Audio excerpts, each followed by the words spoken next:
Usurbilgo Ingemaresiako enpresa batzordeak jakitera ematen du 5 hilabeteko greba egin ondoren akordio bat lortu dela taldeko zuzendaritzarekin, lantegiaren iraunkortasunari begira. Lorturiko akordioaren arabera, lantilean 51 langile jarraituko dute lanean.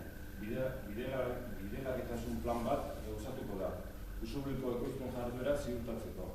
Akziodunen batzak kapital gehikuntza bat onartuko du, eta herri erakundeek esku hartuko dute proiektua.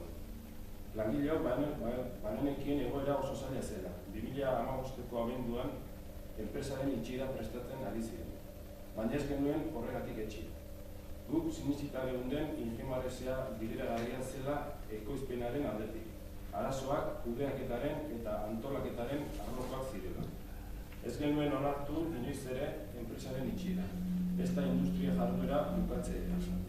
Horregatik, ekainaren 6an greba mugabe bati ekin genuen, eta azaroaren 18 arte luzatu da. Helburu bakar bat genuen gogoan.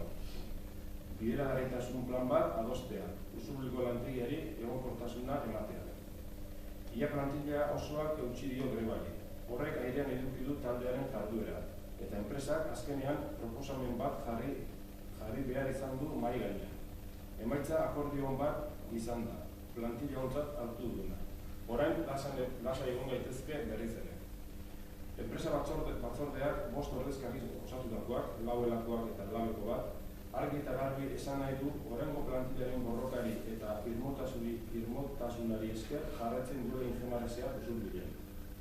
Izan ere, industria jardura bertan behera usteko mehatxuaren aurrean, lozorban eta egonean geratu beharrean, etorkizunaren aldeko borroka egiteko erabakia hartu zen.